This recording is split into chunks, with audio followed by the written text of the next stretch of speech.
Hello, everyone. My name is Mads Barami from Wolfram Research. Welcome to the fourth session of live streaming series with Dr. Alan Calvitti. If you're joining us right now, Alan has a PhD in electrical engineering and computer science from Case Western Reserve University. He's currently a data scientist at Bank of America working on mobile app development. I should mention that Alan has a book on data science, which is under publication by Wolfram Media. Today, Alan will discuss visual identification of data layers, a new trie operator, and identicons. If you miss Alan's previous lectures, you can watch them on Wolfram YouTube channel. You can also reach out to Alan directly on Wolfram community and ask your questions. Without further ado, let us welcome our instructor, Alan. Thank you very much, Mads, and thank you everybody for showing up. Glad to see you back. Those who are new. This is the fourth session that I call Functional Data Flow after the book.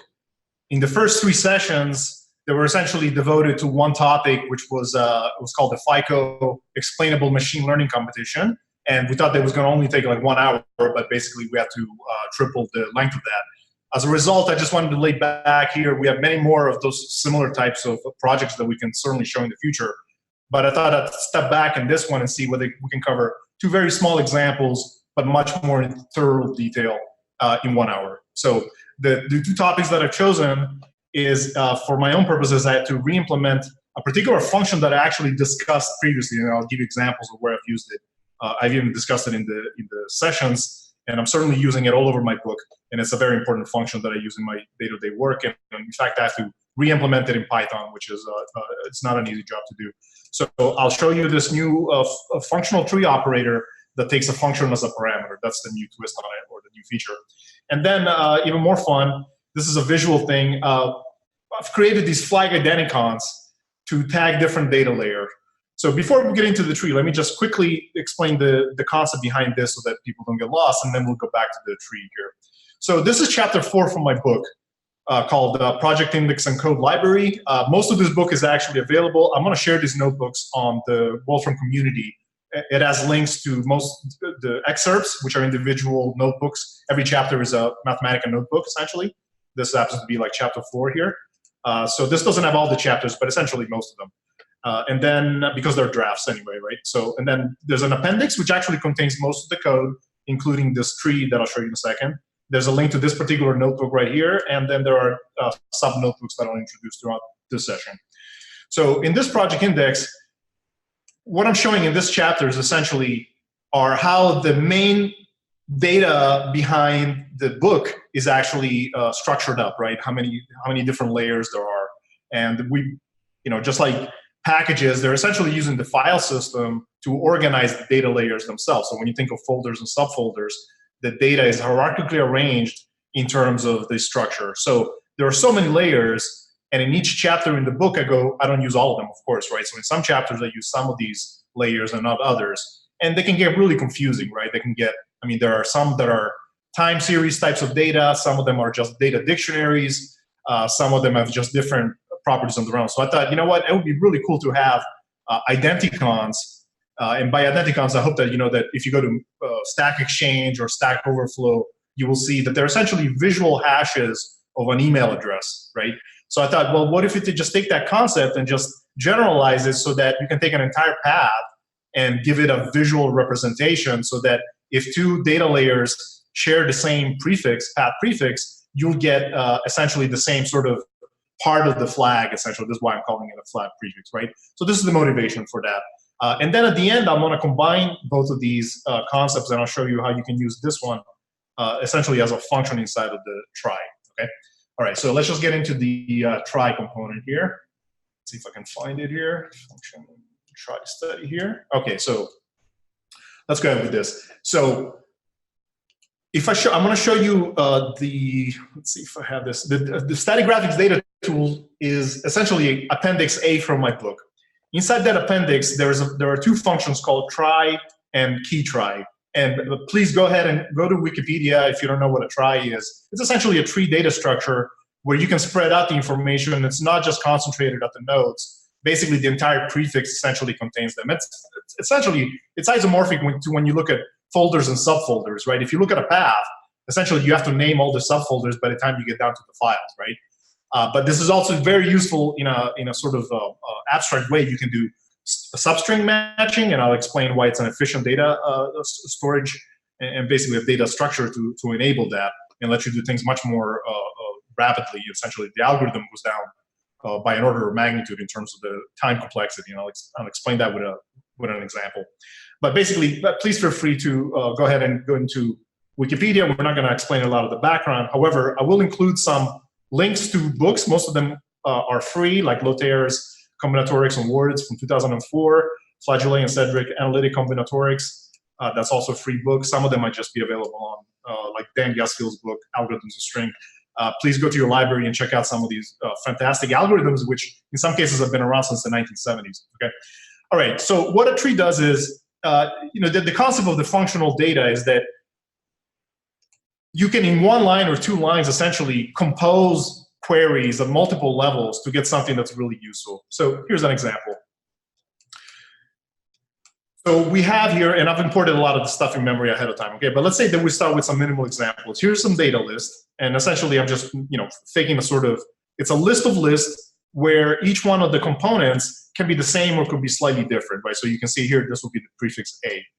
So if I apply tree to this, data list, this one is going to fail, and I think on purpose because I have this one that's blank. That's when I noticed. If you don't have this blank here, it should actually work.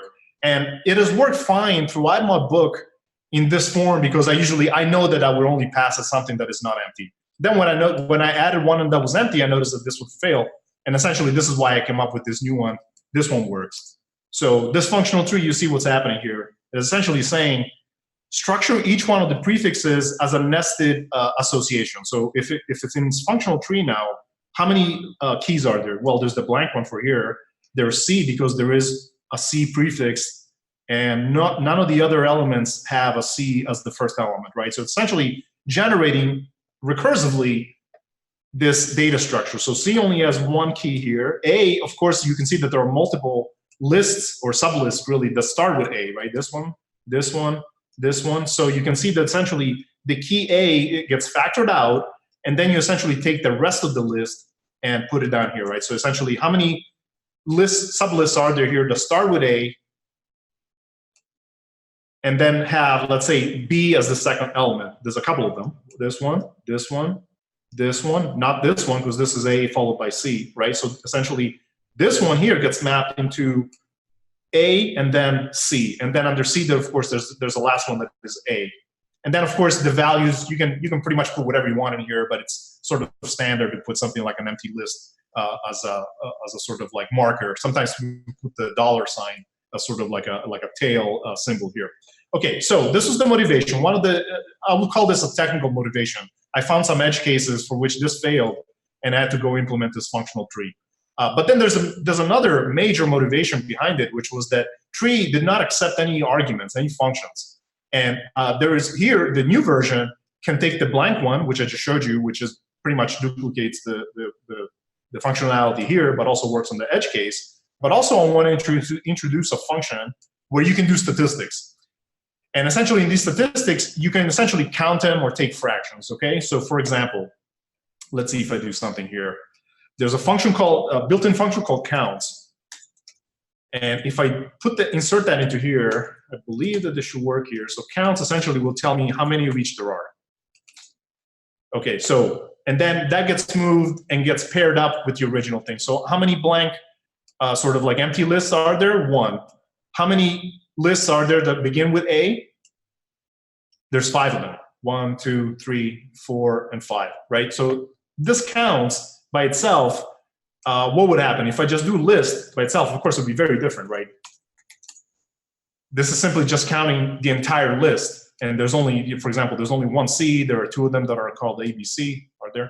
Let's just double check here. ABC, ABC. There's 2 of them right there, right? So just using count by itself is not going to tell you what you really want. What I want is something to be able to essentially have the tree or trie as well as the statistics. Now, here's one more variation on this. There's one of my functions is called count fractions, counts fraction, and essentially combines counts. You can see how short this function is. It combines counts and tally fraction. Which one is tally fraction here? These are all in my appendix here. Tally fraction is a slightly more complicated thing, but essentially it gives you the fractional statistics. Let's just do it simpler. Okay, right. So counts fraction then essentially tells you not only the information that you got from counts, which is, for example, how many like empty lists are there? 1. Here it tells you that it's 1, but it's only 1. What is that? 1/8 of the total of this that starts here. Except, but A, when you look at A, how many sublists are there that begin with A? So there's 1, 2, 3, 4, 5 out of the total length of the list, which I think is 8. Just check here. Okay, so 5/8 of the list begin with the symbol A, or sorry, the actual string A, and that's exactly the information that's conveyed by counts fraction. So I can use count fraction by itself. I don't have to use it with functional tree, right? And I can use counts by itself. This is a built-in function. My point is simply that if you have these functions, you can actually combine them, and this is really where you get a lot of mileage out of functional approach. Is basically you can use functions as first-order objects, let's say, and then you can pass them around as if they were variables. So essentially you get more than the sum of their parts by using this. So you can see that in this list over here, this is just a key, right? This would be, by the way, this is very difficult to do in languages like Python or even Kotlin, not to single out Python or anything like that, but you can see that this is a key in the association that contains both the prefix that we want plus some statistical information, and they're simply paired up. And then you go down the list, and now you have values, and the values here is that how many B's are there at the second level, basically, or at the second, not level, but at the second index position. There's 8, so it's AB, AB, AB, and then AB. So there's 4 of them, right? So that's again, so this is also a key. So this is how you can sort of think about how these are produced from a recursive point of view. You know, part of the issue with computational thinking is that what does it really mean? Well, one big thing about it is that you have to think recursively. So here's how you actually do it. So I had to do a couple of different things to make this happen. So first of all, you do like a group by here, right? So if you have, I had to create this function called NonEmpty. And what NonEmpty is, it's the soft version. It's a soft version of whatever function you pass it in that doesn't fail when you pass in an empty list. Okay? So basically, if I say to you like NonEmpty, if I say to you like first of an empty list, this is gonna fail, right? Well, not actually fail, but it's essentially, you know, it returns the original argument essentially because there's no first element of the empty list. And it's similar for rest, and it's similar for last, right? These are components that I actually want to use inside the function, like rest here, right? So I created this function, this wrapper here called NonEmpty. If I wrap NonEmpty around it, I essentially return the object by itself. So the beauty of this is like it works for all these other functions, right? So it works with first, it works with rest, right? Now, you don't have to do this. You can actually have conditionals all over the place. But how cool is it that you can take multiple functions like first, for first, rest, last, etc. Probably there are more. That basically you kind of catch the exceptions on the fly. And so these in recursive definitions, you want to catch these like fail situations here. Okay, so in this function, basically, how does it work? It does 3 things. So firstly, you can see that there's a query here that actually does 2 things. I'll just take the case with the function itself because that's actually the more complicated version here. What's happening is that when you do counts, let me just copy this. If I just take like data list, and then I say, do this.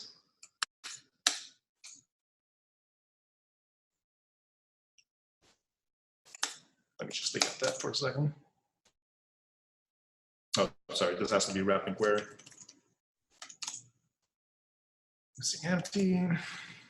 Yeah, of course, this is actually like empty here. Right, well, it's empty for this one because it's missing, but the other ones work fine. It's basically just taking the first element, right? So the first component of this query, functional trie, is essentially to take the first element and apply a function to it. And then you're essentially like grouping all these. So it basically would be, except for this component here that it actually has to do the solve function, you're essentially taking the first element of the list. Of course, this is going to fail because it's not here. This is the reason why I have like NonEmpty here, right? So this first part of the query is actually doing like two separate things, right? Remember, like if you have a query that is wrapped in a list, you're actually like splitting this query and you're returning two different things. This is the first thing and this is the second thing. So the second thing like groups by, and the first one applies that function. For example, like counts, it applies it. Then after that, you're merging the two. So what you actually have after you do the first components of this, let's see if this works out here. If I just do this part of the query, here under counts, let's try this. And I'm gonna substitute the function counts here. Okay, now we have essentially, this is not recursive yet, right?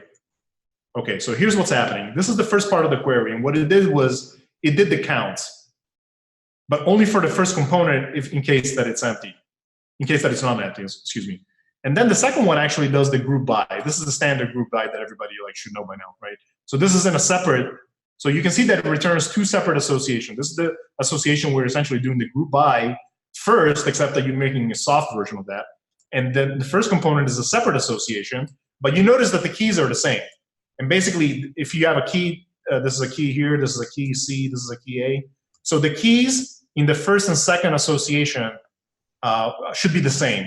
Because then what's happening after that is I'm merging, and I'm not merging by any special criterion. I'm simply saying, create one new association. Let's just do it right now. Does it work here? So merge identity. Okay, now we've actually merged, and basically you're merging the component that is the function that you applied and the component that basically just groups the first one, right? However, notice that now the component that we really want is actually in the values. It's not yet in the keys. So there's a subsequent step to actually move it, okay? But basically, does everybody understand this function here? So if I substitute something else, like let's try frame. Okay, so you're merging, you're basically doing something to the values here. If you want to merge something with values, you can count things and so on with that. Here we don't want to do anything specifically because we already did it here with the counts operator. So I'm gonna go back to identity. Okay, so there's one more step here before we do the recursive component, which is this KeyValue Replace. So this KeyValue Replace, notice the pattern that it has. Let me just move it down here. I'm just gonna copy it here. So this KeyValue Replace here,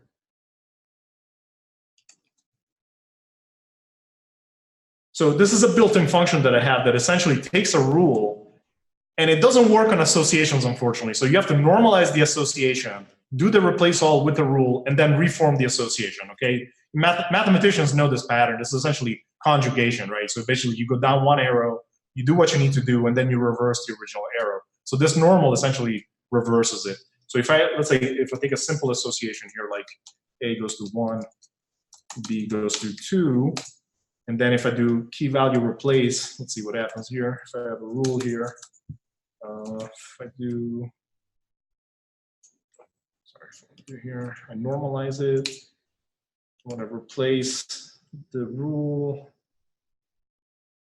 Well, if you normalize it, what happens? First of all, you're getting rid of you're essentially turning it into a list, right? So if you do the replace all, essentially now there's no more association. So now you can match like patterns like this, right? You can say like for instance, I want to match A1 and send it to, sorry, this should be A. This is a literal pattern, but you can put patterns in here too, right? I want to send it to, let's say, my A goes to 10. Okay, so it only affected this one. And then you reform the association essentially by, I'm not very happy with this fact that you have to constantly normalize. I wish that this would work directly inside of here, but if you use KeyValue Replace, it only matches the first pattern. Whereas sometimes you want to match essentially like all key value patterns. If you use like key value, I think it's key value pattern. Key value pattern. Yeah, if you look at the documentation, you'll see that it only matches the first instance. I'm not sure why that decision was made, but basically I would say that I had to roll my own to do that. So Yeah. So if you do this key value replace, what is the actual key value pattern that we're replacing? I'm simply moving something. I'm moving it from, where did it put it? It's here. So I'm using key value replace with this particular pattern. And look at the pattern. What is it doing? It's basically saying there's a key and there's a value. And the value happens to be a pair. Why is it a pair? Because we merged two separate associations. So now there's a single key, but now there's two things in the value. There's a pair in the values, which are the result of F that we applied, as well as the result of the group by that we applied. And I want to move that. I basically want to move the V here and pair it up with the key. Okay, so now the W is basically the rest of the group by. We're just going to leave that as the value. But essentially, it's a very simple operation that lets you move this result of the merge identity and move everything into the key space. Okay, so essentially, after we apply that, let's just do that here for the minimal example.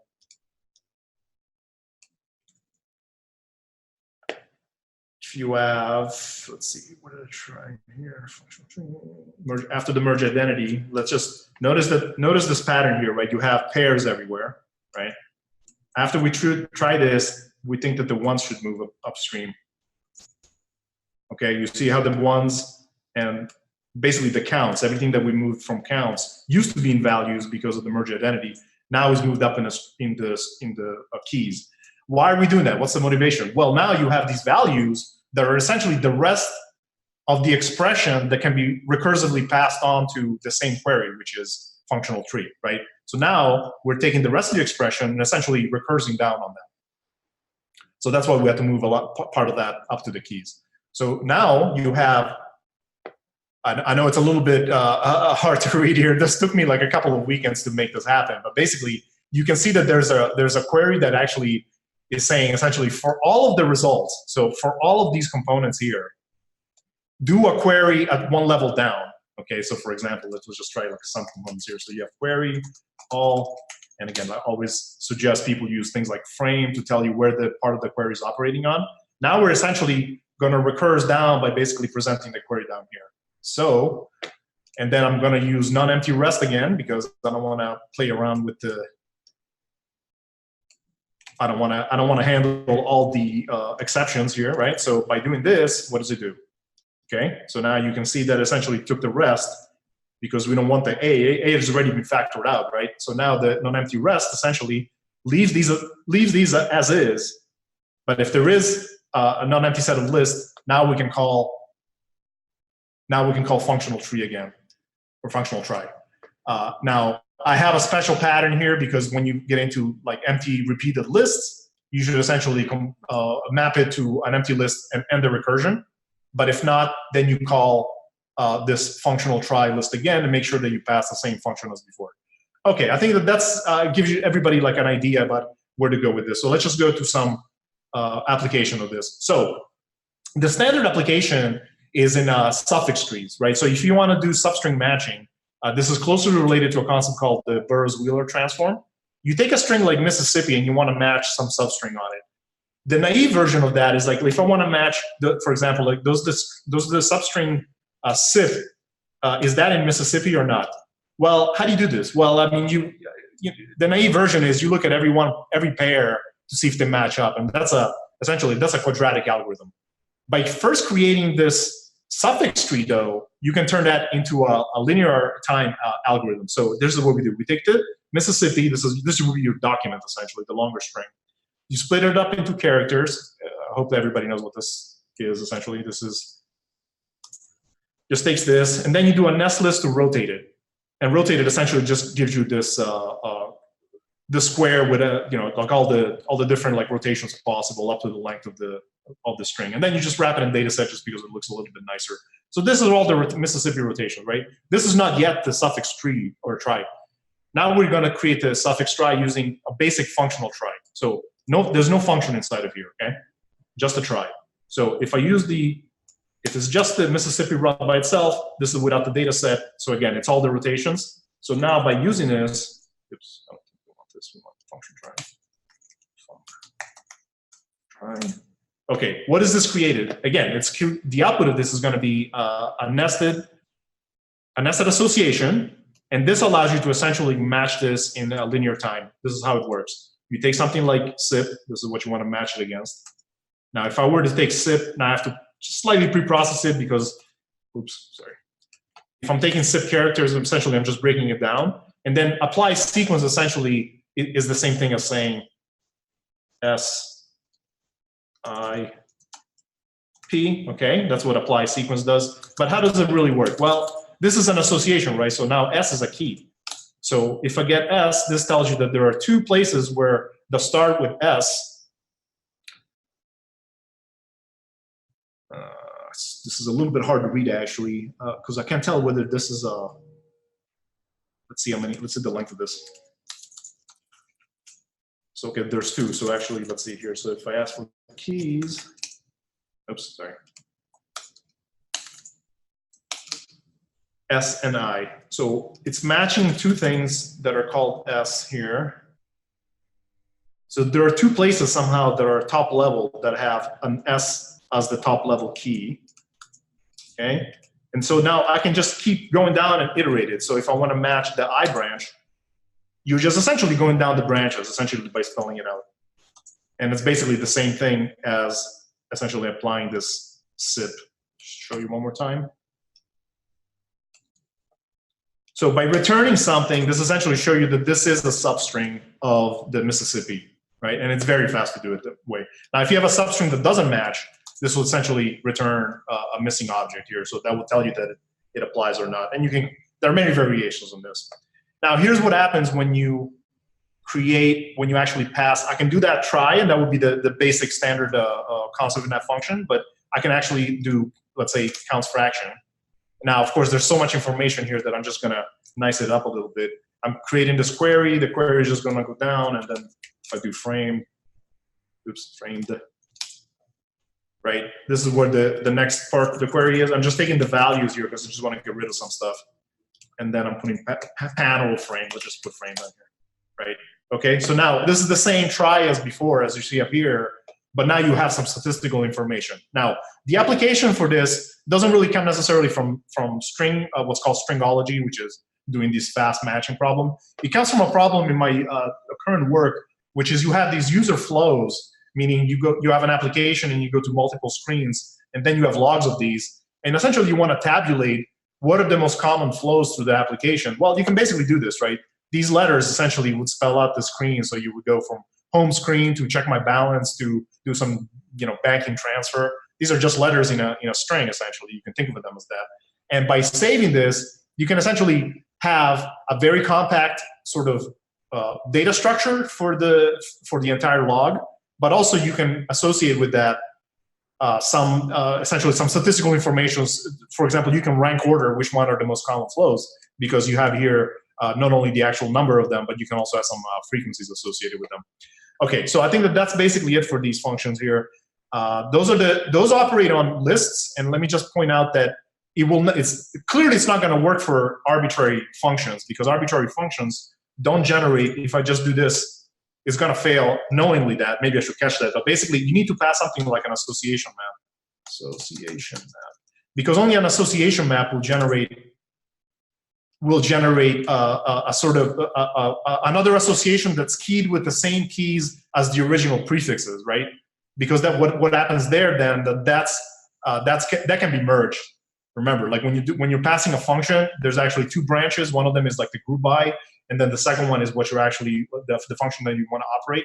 But you cannot pass any arbitrary function. It has to have a special signature. And association map basically returns an association, and that's what the with the merge identity actually performs on. Okay, but that's that's okay because you're just going to pass this with that.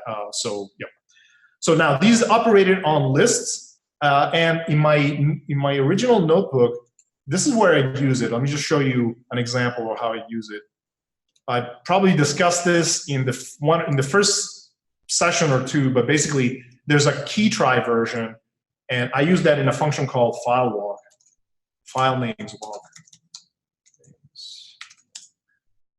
So file name walks essentially does this, right? It does this. It does this for you. This is basically what's in my Google Drive, right? So essentially, it goes down. File names gives you like a flat list, a serialized list of all these paths and all the functions. This is not even all the files themselves. These are just the folders. But by using this file names, essentially you can see that it's using key trie here as part of that. And that key trie is essentially what generates this, this sort of like trie structure. And this is essentially what we'll put in here, okay? Okay, so I'm gonna leave that as an exercise, but basically you have to do some pre-processing and post-processing to make that happen. So that in the original version of key trie, I used key group by, and this time I wanted to avoid it. And by avoiding it, I've actually made it happen essentially by taking an association and flattening it into lists, performing the functional trie, and then putting it back into an association. So if people are willing, feel free to reach out to me. I'll give you some help if you want to essentially package this up as a new function. I have to do it anyway from my book, so no big deal. But yeah, so essentially I need the functional version of that works on associations that does both of these things. That, in other words, the one that passes no function and the one that passes a function on it. Okay. Okay. So these are extremely like useful functions. You can see trie all over my book, and I'm going to have to go back and essentially substitute this function instead. But I think I can do more things with it now that I have a function. Please be creative. This language basically is so good that when you solve one problem, you immediately see new patterns that you should say to yourself, oh, am I going to use this more than once? Am I going to use this pattern multiple times in my work? If yes, then create a function that lets you solve that problem with a one-liner. See, even though this is a little bit complicated for novices to read, this is still basically 1 or 2 lines of code. In Python, when I'm going to do this, I can share the code for that. I guarantee you that's going to be like a paragraph length function to be able to do that. Okay, so all right, so that's that for project index. I think I'm going to stop there. So let's just go to the flag identicons here. So now the flag identicons, this is all like a fun little project, and I really want to put this in my book if it works. And I've tried this previously. I even posted on Stack Exchange. I did this. This is my 3rd iteration of doing this, and it starts off basically with these file tokens. These are all the file paths, complete paths that you split up with string split essentially. So you have the path all the way down to data. The idea would be that you use this in a project, right? You have a project, you have a folder, and you have nested files all over the place. How do you give them these identities that are like graphical, right? Okay, so you got the path and you got the actual files that you want to import. So I tried multiple things. I posted on Stack Exchange. This is my first try. It didn't work. Try, T-R-Y, not T-R-A. So try, basically. The first attempt to make this happen, this doesn't work because the eye cannot separate these. You can generate these things randomly, and essentially, you lose track of which one is which. These are not nice. There's no symmetries associated with these things. So these things didn't really work out. Then I tried something else. I wasn't happy with this one either. So this is just like early stuff that I tried, right? Then I had some questions about how you did some of these graphics. If you want, I'll share the Stack Exchange post that basically nothing was really working, right? So then I just said, well, let's just keep playing with the shapes. So what it did essentially was create various families of functions. Let me just kill this one because I'm not even using it. So I'm creating these random, for example, random polygons, okay? And these are essentially very easy to get. So random third points here. These are points that are like so if I want these things, there's essentially just generating 4 points that are on a grid 1/3 apart in the unit square. No big deal, okay? From that, you can wrap it inside of a polygon, take the tuples, and create these, and this is the shapes that you get here. So these are essentially randomly generated forgons, okay? We're gonna color them later, but basically, that's just one family of shapes. Then I have third checks. These are very easy functions. I barely even wanna spend the time to do this, essentially. But you create these modulus, and then you just shift all these. So now here's a different family of functions, and then we're going to combine them. And combining them, I think, is the hard part. So those are random, and this one is handmade. Basically, I created this polygon. My original motivation, if you look at nautical flags, my motivation for this was to use something like nautical flags, where you just have different shapes and patterns like crosses. So I thought, well, let me just put some manual crosses and shapes and color them later. Like you got scripts and you got these things that are like all over the place, right? Okay, all right. So the idea then is to combine them, color them, and let me explain where things get tricky and why I have to do some of this stuff. But I think basically you create a shape palette, and the shape palette is essentially just a list of these. But now it's a tree actually, right? Oh, this is going to be like a huge one actually. But all right, so you got you can see the length of these. There's 247 checks. See, now it's like an actual graphical representation of these, right? I've not made them into graphics yet, but basically all the graphics are there. The point here is simply that some of these are much larger than others. So there's 247 checks. There's 276 random foregons. So obviously we can vary this, yeah? And then the manual things I decided to join all together, and there's 11 of those. The crosses, the H, and so on. Okay, so now the random shape is essentially, since this is a tree, you're actually using random choice twice. The first one selects randomly which branch, which family you're gonna go down, right? And then the second one, once you go down that branch, you select the actual individual element of that family. So here we go, let's just change this to like a higher value here. Okay, you can generate as many of these ones. So basically there's one of each, essentially, right? So each one has got an equal chance of going down any one of these 3 branches. Now, you know, maybe you want to vary that, and that's actually an exercise, because I'll show you later why. To do it randomly is pretty easy, because random choice, if you have like 1, 2, 3, 4, 5, you can say, basically, you can specify the probabilities of these. And if you don't specify the probabilities, you choose these equally, but you can basically say, you know, I really care about 0.1. I'm going to give it a frequency of 0.5, and then 0.1, 0.1, 0.1, 1, 2, 3, 4, 0.1. Okay, now you're going to see the number 1 should come out more often than others. Let's just put this in a table.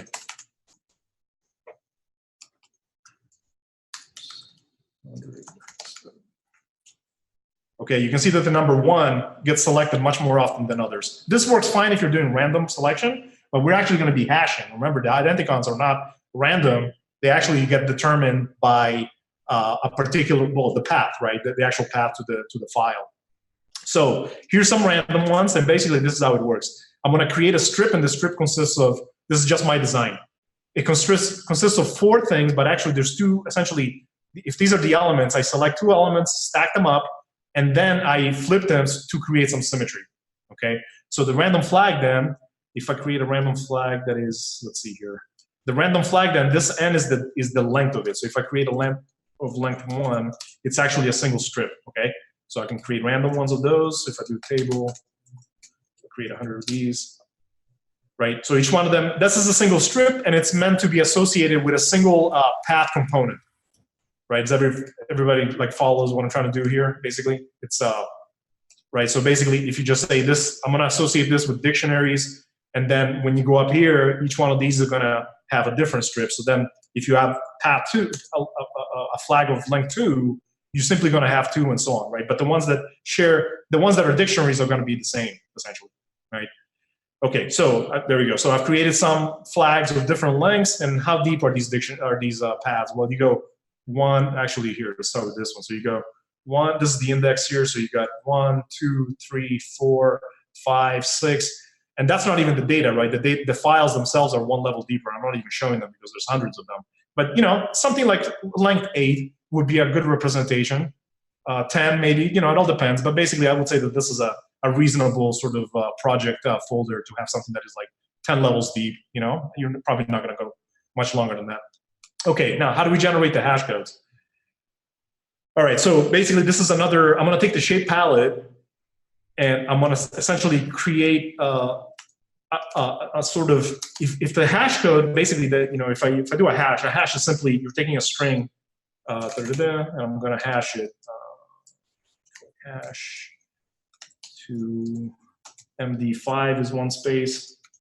There's various types of spaces, right? But basically, it takes a string as input, it returns a number. So if I plug in this number into toShape, this is where the randomness comes in. So there's no random generator inside of the shape selector. There is simply a hash that takes the path prefixes, or path components, let's say, and maps them to integers, and then the integer gets mapped to polygons. So let's graph it here.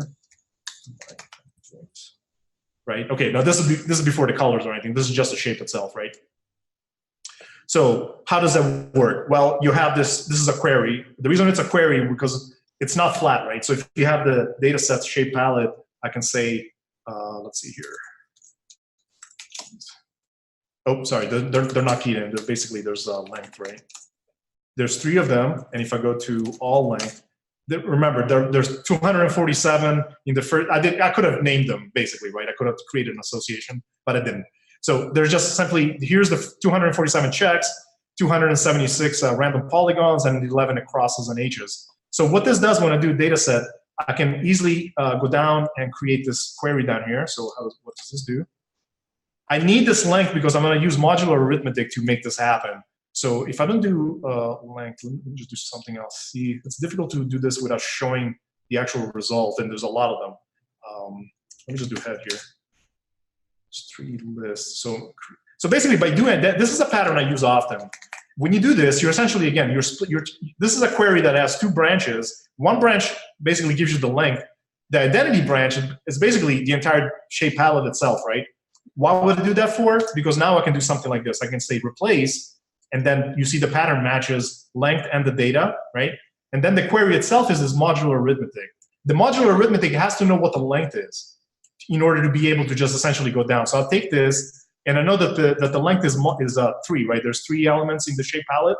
So if I do mod 3, right, you get some number that's between 0 and 3, but then there's an offset basically, right? So if I do this multiple times for multiple strings, you should always get, well, sorry, this is not a random string. If I do a random string,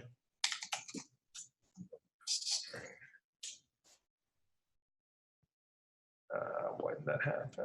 Oh, I have to hash it, sorry. I have to hash it. But you can see the random strings there, right? So if you have the random string, now I'm gonna hash it, random string to MD5.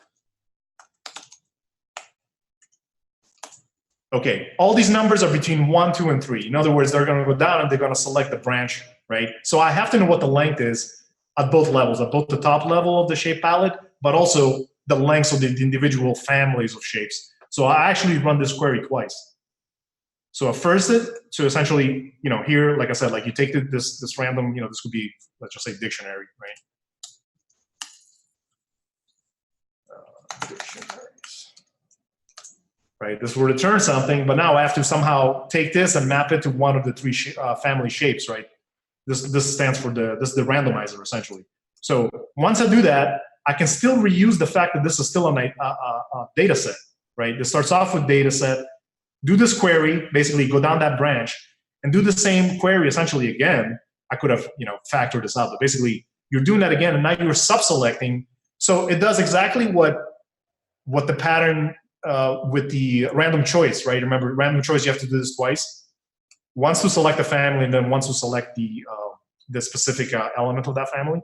So once you have that, now you have something that you can map directly from this number to one of the shapes, and do the same thing for color. This one is easy. I just do the using part. I had to use color pairs to make sure that the colors don't match. I didn't like them. I didn't want them to match. And then I use some, essentially this is basic geometric transformation to do the flip. This is a mirror around the horizontal axis, essentially, okay? So then now we're just putting everything together. Flag identicon takes a string, and so here's some strings. I take the map, so if I just do the flag identicon, this would be just a bunch of polygons, obviously, and the translations is because of the various transformation that you have. And then, of course, I'm gonna create this small strip graphic. They become graphics. And then the last thing I do is I put them in a row, right? Now you create a row, put a frame around it or a panel or something like that, and there you go. That's your little flag. Okay, right. So now I wanted to test it. Actually, and here you go. Here's your random string, and I did essentially what I just did up here. I'm not going to do it again. But basically, you just get these random identicons. So the bottom line is 2 things. One is, are they pleasing to look at? Because each one of the chapters in my book, basically, I want to put whatever subset of these are relevant for that chapter, right? That's the whole point. And then the second criterion is, can you tell one apart from the other with the constraint that the beginning of these has to match, the prefix of the path, so that if they're all, so for example, here's these file tokens. I created these, so there is a data set. I split them apart, and now here you go. Here's your functional trie. If I did just the functional trie by itself, let's just do that.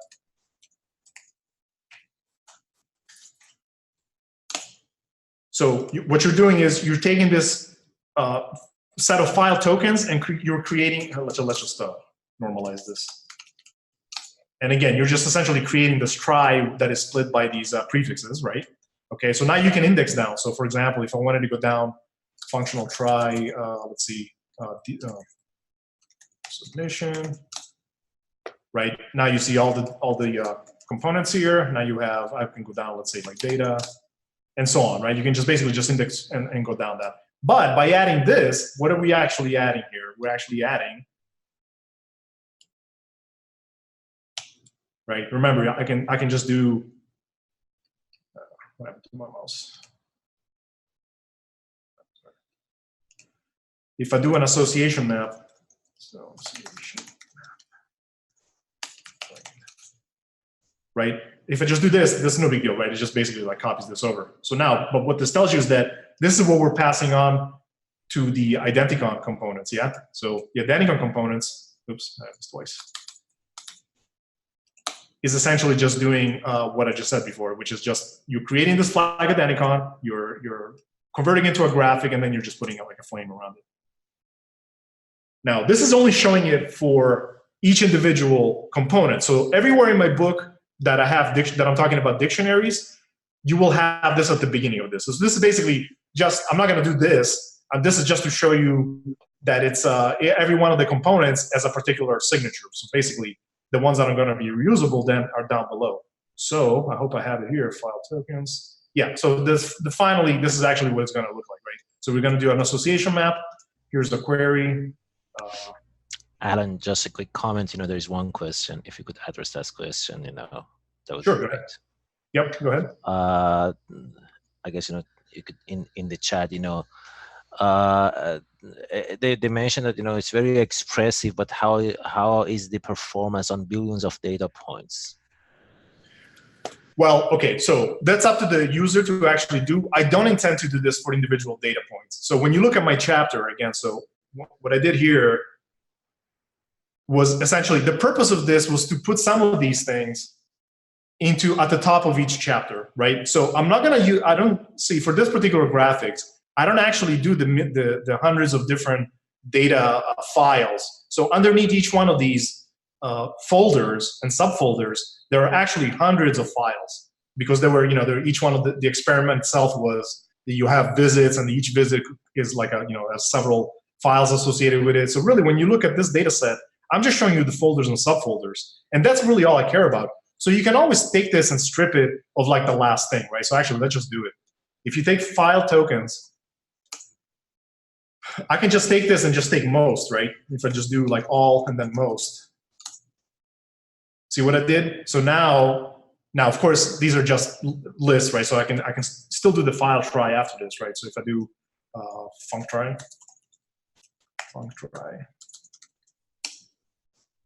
okay, I should be able to still index that into submission. This is a problem with, yeah, okay, so I'm just gonna drill down the same way that I did before, okay? So data, so now there's nothing underneath here, right? So in other words, I took out the things that would cause you to have millions of things. I don't really care about identifying individual files. I only care about the things that I want to put in each individual chapter. If you look at my book, and maybe I'll do this in a future date, basically some chapter will say, okay, we're going to talk about how you index dictionaries, and we're only going to do the time motion data, right? So in that sense, then I would just have a flag identicon that only has like two components, right? Basically dictionaries and time motion. So that's only like too long. It's only like two things. I don't even care about anything subsequent to that.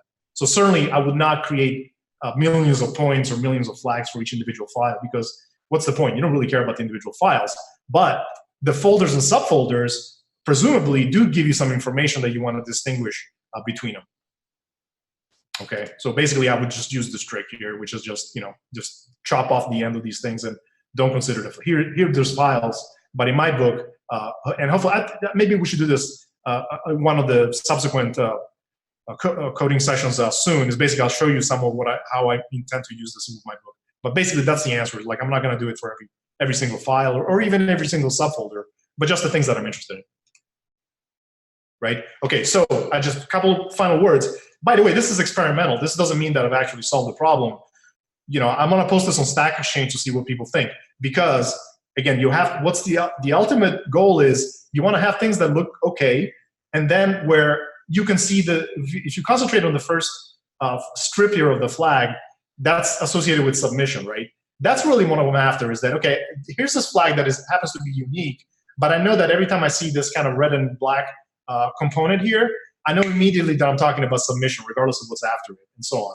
But on the other hand, you want to distinguish things that are subsequent, that are different from each other, right? So does this actually solve my problem? I'm not sure. I think that adding the symmetry and adding a lot of these white spaces here is a lot better than the first couple of things that I've tried, that's for sure. So I'll test it out in my book.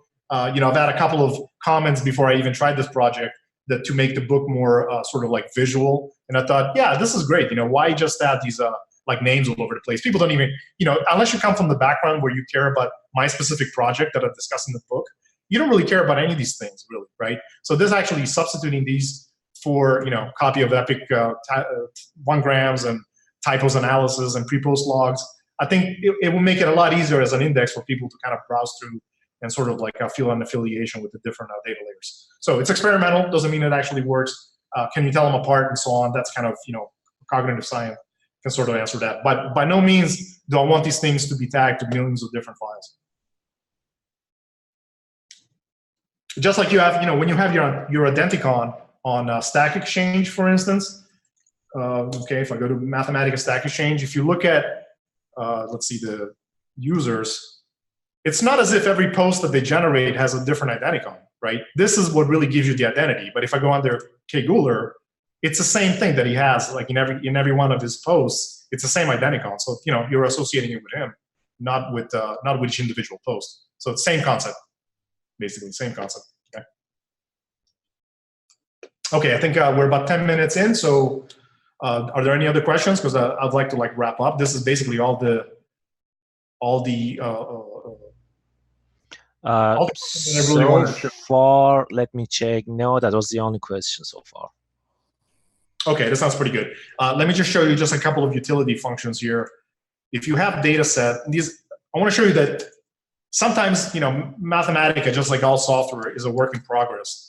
And, sometimes there's not a lot of time to fix things that need to be solved. So one of the issues is, for instance, when you do a data set, it only shows like the first 16 rows for some reason. Okay, so if you go down and then you have transport controls where you can index down. But I created this function called spanner, which again is a very small query. Sorry. Okay, look how small this is. Again, lots of one-liners. Can you please zoom in on that notebook? Oh yeah, sorry, this is 100%. Let's go larger. So spanner, essentially, what it allows me to do is, you notice that it basically takes it apart at the 16 or whatever it is, 20. Actually, I need to update this. It used to be 16, now it's 20, right? So every 16 or 20, whatever number of steps, even though the original layout is to essentially give you these transport controls, I want to see all the rows. And there was no way to do that internally, but by essentially just using this sort of workaround, all it is basically like a very simple call. And now it's actually broken up, and I don't even have to normalize it, to be honest. If I don't normalize it, these would be actually just consecutive data sets nested inside of each other. So this is a way where you can actually list all the contents of the data set one after the other. So it's just another example of sometimes there's limitations to the language, but very often it's just very, very easy to sort of add one thing and then it just works and you keep reusing it over and over. Okay, yeah, that was just a side thing that I just wanted to mention. Okay, so that's about it. So basically we covered, I showed you how to do these tries that are operators that let you do statistics on them. Let's see here. So that was these functional tries. And in the future, I'm sure I'll be able to reuse this over and over. And then we did the file identicons. And in fact, we ended up by actually using the identicons inside of the file tokens by using, oops, I think we stripped something out. But basically this functional try essentially is inside of that, and that pastes all the things together. But basically, the idea here is to show you where they come from. Is that each one is associated with a particular path component. Okay, that's all I have to say. Okay, excellent.